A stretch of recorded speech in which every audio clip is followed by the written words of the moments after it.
I think Tampa will take both games in Tampa to start the series, and then Montreal will win 2 games in Montreal. But then Tampa will win the next one, and then Montreal will win the last two. Uh, I think Montreal will do the same thing the Bruins did. They'll lose all their games on the road until the last one, the one that matters, happens, and they'll take home the cup. What are your predictions? Suns have the best backcourt duo. Yeah, so we've already talked about Burrow a lot, especially how he's influenced the Bengals organization to do some questionable things. A great job from the Islanders to rebound off that and force a Game 7 with Belavie's game-winning goal in overtime in Game 6. We don't talk about the 2010s because the 2010s had the Astros, and if the Astros didn't happen, the Yankees would have won in 2017 over the Dodgers. I'm going to say it's during the Week 17 game after the Cowboys have clinched the division, so we just put Ben DiNucci in. Vegas was really outplayed the last 3 games of this series, and they did not seem like they wanted it as much as Montreal did. And then the Oilers versus the Jets. Jets haven't been playing well. Oilers, you got a great offense with Connor McDavid. So I have them sweeping them. Yeah, well, I don't think you heard my point. The San Francisco Giants have 3 more in the 2010s than the Rangers have in their entire history. So, yeah. It's hard to get back and to get back-to-back wins. And I don't see the Lightning doing it here, so I have them losing to the Hurricanes in 6. DeAndre Ayton, I think, will step up in this series and shut down Jokic enough for this to work out for them. He was close to Frank Reich, and they want Frank Reich back, so that's what they got. It's their discount Frank Reich in Eagles' eyes. Kaprizov and the rest of this crew, Jordan Greenway, who doesn't get enough props, he definitely is somebody who needs to be mentioned more. What would you have said if I bet you $100 at the end of the round robin and start of the playoffs that the Stars would be in the Stanley Cup playoffs? Or Stanley Cup finals. Hi, this is Julie Dobbs. You're listening to Outsiders Opinions with Kevin and Austin. What's up, y'all? Welcome to our Thanksgiving episode. Happy Thanksgiving. If you're listening to it on Thanksgiving or after Thanksgiving, happy belated Thanksgiving. Today, we are doing a Thanksgiving-themed episode, and it is customary at Thanksgiving to get your plate, and then we'll talk about what you're thankful for. Austin and I will be doing that with having our top 5 things that we will put on our plate. We're going 5, 4, 3, 2, 1. I'll start with my number 5. I'm very curious what your list is, Austin, but my number 5 is mac and cheese. My number 5 is turkey. I know we were talking before. You're not all that into turkey, but I think my family makes some fire turkey, so I always have turkey on mine. I'll always get like one thing of turkey, just like to be kind. But I think if I could just put all my sides together, I think that just becomes a main meal. So I do not have turkey on my top 5. My number 4 is a thing. I think it's so underrated. Like, I don't think it gets the respect it deserves. And number 4 is pumpkin pie. Interesting. We were talking about that beforehand also. I do not have pumpkin pie, but pumpkin pie is underrated. My number 4 is rolls. I'm not the biggest bread eater, but rolls are fire, especially when you dip them in to mashed potatoes or mac and cheese or kind of mix them up. I like to mix and match all my stuff. Dip it in. Yep. I said what I said. Mac and cheese is fine, but the dip in mashed potatoes? Yep. I'm learning big a lot. into that. Rolls are fire, especially like when you brush them with butter. Oh, yeah, good. Yeah. Okay. What's your number 3? My number 3 is rolls. Like any roll. Like I love the bread at Thanksgiving. That's why I won't get a lot of turkey. I'll just get a lot of bread. Do you like cornbread? Yes. But that's a different category, right? I'm fine with that being a different category. Okay. I did not include it as a different category, but when I say roll, I just yeah, cornbread can be a different category. Cornbread is fire. What's your 3? My 3 is mashed potatoes. I love mashed potatoes. Mashed potatoes are fire, and I love potatoes in general, and mashed potatoes, especially made homemade, outstanding. Mashed potatoes can be hit or miss for me. Like sometimes I'll have some really fire mashed potatoes, but like I don't eat it a lot because there was one time I had these mashed potatoes and they just were not good. My So, family makes fire mashed potatoes, so I'm never worried. Yeah. It was from like Corner Bakery or something. Sorry, Corner Bakery. I just did not like your mashed potatoes when I was like 5. But my number 2, this is why I want to make sure it was different categories. Cornbread. Cornbread, Cornbread's- I just absolutely love. I'll make it and then I'll just eat it, and it's so good. Cornbread's good.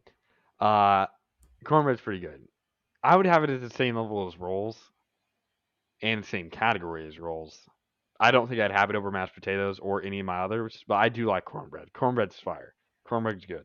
I probably would get one roll and one cornbread on my Oh, plate. I get like 1 roll and then like 2 cornbread. So what's your fair. 2? That's fair. My number 2 is apple pie. It was very close to being my number 1. Very close, but I felt like it had to be a meal to be number 1 for me. I know that may not be the same for you, but I love apple pie. My cousin's aunt, so I'm not related to her, but my cousin's aunt at Thanksgiving, she's on my cousin's other side of the family that I'm not related to. Okay, So I'm not because related I'm to like her at cousin's all. aunt. I'm like, isn't that? No, that technically would be my mom, technically. Yeah, technically. On one side, but there's another Other side. other side of the Okay. family, cousin's aunt, makes fire apple pie. Amazing. Best apple pie I've ever had in my entire life. And then you just top it off with some whipped cream and it's perfect. Apple pie is my number 1. Like my family's apple pie is just so good. It's delicious, especially the apple pie like a day later is so good. Oh, apple pie hot is amazing, but so is apple pie cold. Like I could eat because apple pie. then the juices have like cooled down. Oh, It's so good. if It's apple so pie good. is in the fridge, I never heat it up. Yeah, no. I don't. It's just it's like almost like ice cream, but not ice. It's not like fully ice cream, but like it just tastes Yeah. different. It tastes really good hot, but I wouldn't want to microwave it. I just feel like microwaving it is overdoing it. A lot. Part of me not eating, I'll just eat stuff out of the freezer. Part of that's because I'm lazy, but also like tastes better in my opinion. Yeah. My number 1's mac and cheese. This is me being biased. I love mac and cheese. If it is perfect mac and cheese, there's almost nothing I would eat over perfect mac and cheese. I normally like chicken in my mac and cheese, or lobster in my mac and cheese, or sausage in my mac and cheese, or any type of meat in my mac and cheese. I take some barbecue in a mac and cheese. I was late to the mac and cheese game. Brisket and mac and cheese is amazing. If you go to a good place and get some brisket, you just pour that on your mac and cheese. I have to pour some barbecue sauce in there too, mix it all up. Oh, that's amazing. But I lobster mac and cheese is amazing. Crab mac and cheese is amazing. I used to hate mac and cheese. Like I would not eat mac and cheese. But then there was That's one weird. time like I was really hungry and I was like, I just have to eat some mac and cheese. But now I'll have mac and cheese normally. I was like, I'll have some mac and cheese. It's good. So They're Studio Movie Grill used to, not anymore, used to have heated chicken mac and cheese. It was outstanding. It was amazing. It was amazing. I love the spice that fajita chicken has versus different than just normal standard chicken, and it mixed in perfectly. It was amazing. And they had a good piece of bread right next to it. It was awesome. It was absolutely awesome. But yeah, that was a good list. I'm not that surprised by anything except for cornbread. Cornbread, you had it too, right? yeah, I did too. I Yeah. just love my cornbread. I also cook it, but I'm glad we don't have corn on this. Like corn is just awful. I wouldn't say it was awful, but yes, It's awful. it does not deserve the top 5. I'll say that. It wouldn't if it was like in like bottom 5 and it wasn't number 1, I'd be disappointed. I just hate corn so much. A little biased, but I understand. It's just I had a bad experience once. But now let's move on to sports. So here are the rules. They're not really that strict, but a player you're thankful for, or a thing you're thankful for your favorite team, a current thing you're thankful for that is not on your favorite team, and then a current, not a current player and a favorite legend you're thankful for. I'll go first with my NBA. I'm thankful for Luka because like he's the only thing holding the Mavericks alive. and like he got me to like become a diehard Mavericks fan, and like that just got me into basketball and all other sports because Luka's story is just incredible. Then current is Steph Curry because like he changed the game, and I just love the emotions. Like there was a highlight where in the middle of a three, after he shoots the three, and in the middle of the shot, he turns and points at the bench, and it Oh yeah, against the swoosh it. Bulls. Yeah. Yeah, just Not- the confidence to do that, Oh and then yeah. it actually goes through it. Oh no, it didn't just go through. It was a swish right down the Yeah. middle, perfect shot, green release, whatever you And want to then the call little it. shimmy after when he gets hot. He's really fun to watch. Who's your legend? My legend is Michael Jordan because Mm. just you gotta watch Last Dance. For people listening, Austin has not watched Last Dance, and you have to. It just the stuff that you learn about Michael Jordan, and you just realize how unique he is. Of when he's like, "Yeah, I took that personally." Like he came up with a story that didn't happen just so he could put 50 or like 60 on a player from the Sun or it was from the Wizards. I'm pretty sure. Yeah. So you gotta watch Last Dance. My NBA is different. I basically cheated on all of them, sort of. My current player on my favorite team, Bradley Beal. He last year and the year before that, our team wasn't that good, and he was the shining beacon that helped me see that everything was going to be okay. And this year we're very good. And while he's not playing at the same level that he has the past 2 seasons, we're winning, and that's all I really care about. Next player not on my current team, John Wall. Kind of cheating. He's been on the team for a very long time and then left to the Rockets after we traded for Westbrook. I platonically love John Wall. John Wall was my favorite player for a very, very, very long time. His shot against the Celtics in Game 6 when he hit a three. John Wall's not a storied 3-point shooter or anything, but he hit a three that helped us win the game. Game 6, 2017 Eastern Conference second round. Eastern Conference semifinal, whatever you want to call it. And I don't think I've ever been happier as a basketball fan ever. Me watching that go in, I jumped out of my chair. I was running around the room. That was a moment to behold in my life. I can remember exactly where I was when that Luka shot against the Clippers happened. I can remember too with the Bradley Beal, with the John Wall. I was actually standing. I was in my room standing like 2 inches from the TV because we were down by 1 and he had to hit it. Like if he missed, the season was over. So I was literally standing 2 inches from my TV, and then he hit it, and I was running around my room for like an hour. Yeah, it's crazy. Who's your legend? My legend's Paul Pierce. Paul Pierce is the reason why I'm a Wizards fan.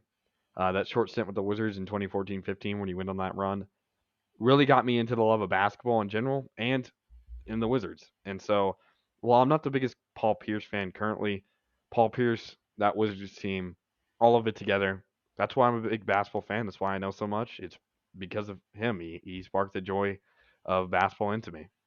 No Ben Wallace. I almost Ben Wallace. I'm a big Ben Wallace fan. Dirk's really close. Kyle Korver's really close. I have a lot of all-time favorite players, but I felt like it was only right to have the player who's the reason why I'm such a big basketball fan be the one I'm truly thankful for. I can feel that. I understand that. Now we're going to move on to the NFL. As I'll start off, my current team, the Cowboys, I am thankful for Dak Prescott just because how lucky, that is the luckiest pick in Cowboys history.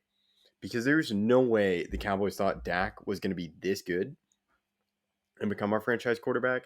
I think they just thought he was going to be like Cooper Rush. Because just, I remember watching that game with the Rams in the preseason and just going like, who is this guy? And then he takes over, and then we go on that incredible run. And then that led Tony Romo to retiring and then becoming a broadcaster. It's just ridiculous. I think I know who your broadcaster is. Oh wait, no, Ooh, no, no, it's not. It's not Romo. Nope. But that's why I'm thankful for him, for my team, because like he's so good and he's such a great story. But now we go to our current player. My current player is Josh Allen. I just love the story of Josh Allen and how he just developed into this incredible quarterback. and he's just and like he's brought the Bills back into relevancy, and like I've thought high of the Bills. He was my MVP pick for this year, so that's what I'm thankful for. That is not on my current team. Then my legend is Peyton Manning, but not as the broadcaster, as like Peyton Manning, the quarterback. And just he got me into football, and I just admire Peyton Manning. And just the Super Bowl 50, even though he couldn't throw it like he used to, he was still invaluable to that team because he could set his offense in the right play. Like they would get the best because he could read the defense just that well. Like he swallowed his pride and is like, I'm going to do whatever this team needs to do. And that means running the ball. So you'd get the right run, right best formation, and then just run the ball. And then they won Super Bowl 50 relying on that defense. But it wasn't just, he didn't get carried to the Super Bowl. He couldn't throw it like he used to, but still he could put his offense in the best situation just because of how knowledgeable he was and how much of a hard worker he was. So that's what that's my legend that I'm thankful for. I turn it over to you.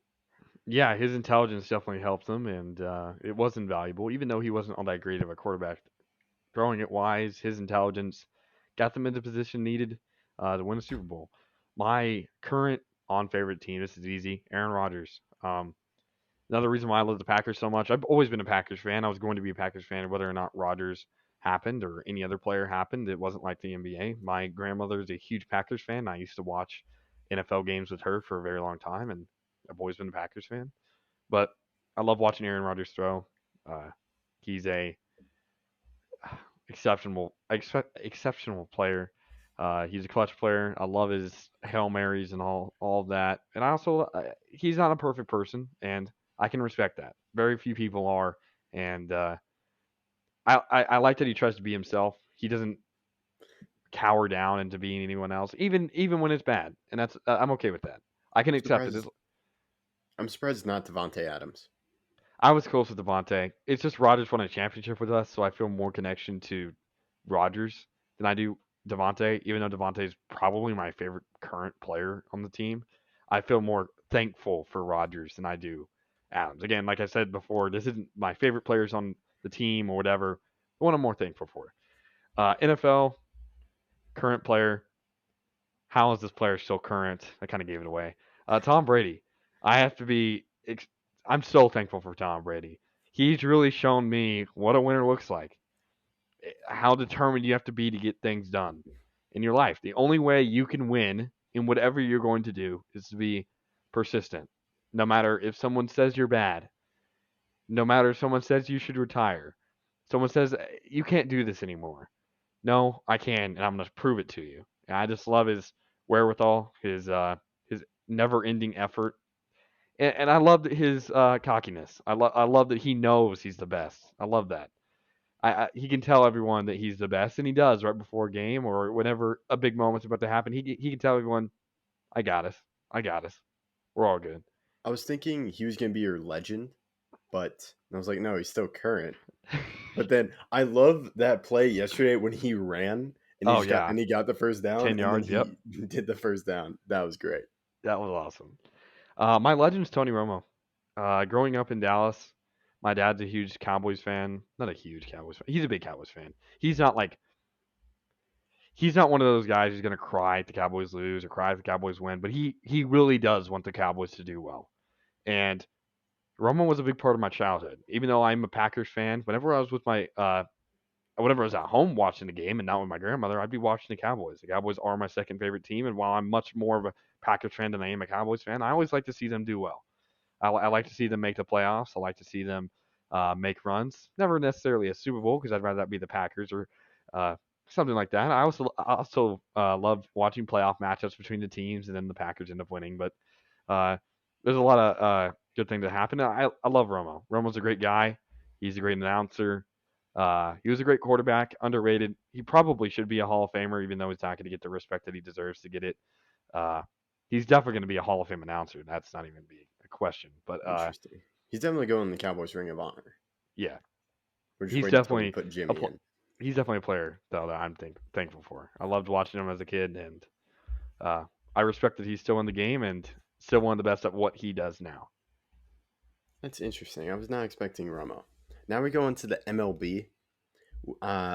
Player I'm thankful for the Texas Rangers is Adolis Garcia, because he was a surprising development. I didn't think he was going to be able to stand it, and he should have been one of the Rookie of the Year candidates. I'm not saying he should have won, but he just should have been nominated also for Gold Glove. But I'm just thankful for him, and he could be like a really nice outfielder for us. Then Shohei Otani is my current player, not on my team. I'm thankful for Shohei just because of like his ridiculousness. Even though he does play for the Angels and they're a rival, it's just crazy to see what he's doing and how people are like, okay, maybe we can do both. A pitcher pitches and hits. We'll see. And then my legend is Jackie Robinson. It's probably because of the movie 42. I just love the movie 42, especially when I realized Chadwick Boseman played him.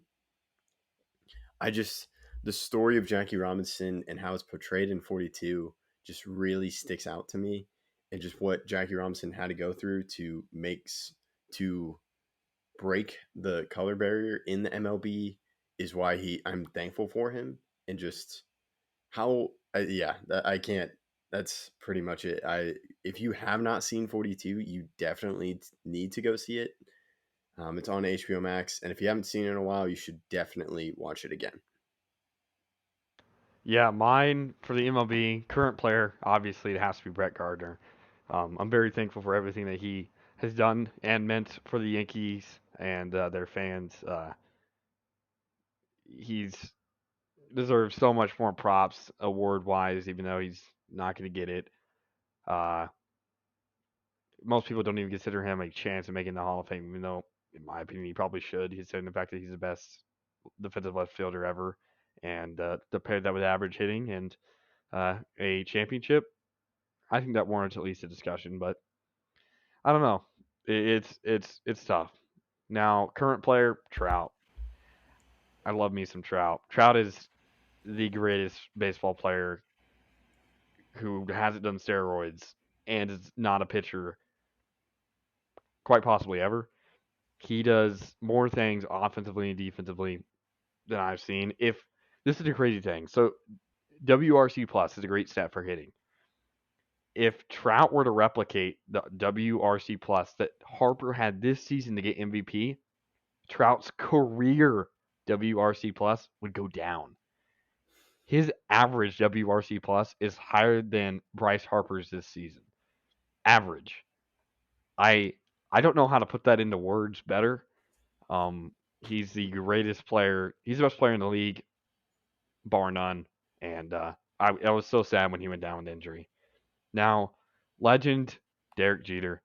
I have an old Derek Jeter jersey. My grandparents went to his last games in Boston. I think they went to his second to last game technically. I don't know if they went to his last one, but they were at that final hoorah.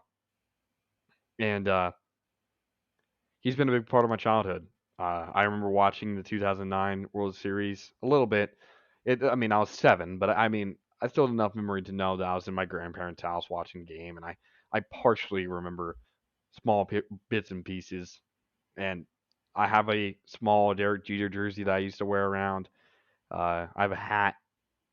Just Derek Jeter's always been one of my favorite players ever, and his leadership, his captaincy, something I'm very thankful for, considering the fact that we haven't really seen a Yankee player like him since, and I hope we get one soon. Maybe Judge can be him. We'll find out. We will see. So that's very solid. Now we'll go on to the NHL. I'm thankful for Roope Hintz. I think just what he did for the Stars, like last year when he was like injured, but he kept pushing for it. He's who I'm thankful for, and he's like a young star offensively for the Stars. Then current player is Kaprizov, because he drastically changes the Wild, and it's good to see a Minnesota team like get some love, even though like because the North Stars left and became Dallas Stars. It's just good to see a nice young star, and I'm glad that they were able to come to an agreement, him and the Wild, so he can stay in the NHL and he can bring some young fans into this league. Then my legend, here's my broadcaster. It is Doc Emmerich. I wish I had paid him more attention, Doc Emmerich, but just I'm grateful that I got to listen to his final Stanley Cup when I was watching the Stars and Lightning, and he just changed like broadcasting how like the words you can come up with. And I'm a huge fan. I loved reading his book, and just seeing what he went through and what he was able to achieve is just incredible. And that's why I'm thankful. And he definitely made it enjoyable for NHL fans to watch a game and not hate the broadcaster. So, and he was beloved by fans. So, Are you I'm referring thankful. to one broadcaster that most people don't like that does NFL and MLB games? Is that Oh, what you're you're talking. referring? Oh, I was thinking of just the any ESPN broadcaster. So, or for football, I know a lot of Understandable. people don't like Joe Buck, but I like Joe Buck. But I just think I don't think there was much division between Doc Emmerich, and he Oh, just I don't know if there was became the voice anyone of who didn't. hockey. Yeah, I don't think anyone did not like Doc. I think that was like illegal. But my NHL current player Bergeron, he's now the captain of the team, and he is just such a great person and player, and I'm just so thankful for everything that he's brought to the team, to me personally. Uh, the joy. He's another big reason that I got into hockey, but not into hockey. I was in hockey before him, but the reason why I'm a Bruins fan is because of Bergeron and this next guy, Chara. He's not on the Bruins anymore, even though he spent a large majority of his career there. He's now with the Islanders. He's current, and he probably was my favorite player in the league and still is. Uh, he's been a big part of my hockey journey. When I was a defenseman for a long time, and then I became a forward eventually. But when I was a defenseman, I always tried to be like Chara. I was never 6'9", 260, but you could always try to be like Chara. I be physical, and then for legend, I'm going with 3. I'm cheating a lot here. I'm gonna start off with the one that I think is the least, and I'll go to the most important. Least Nathan Horton. He was a player for the Boston Bruins for a long time there. He won a championship. I just loved his fighting spirit. I loved watching him as a kid.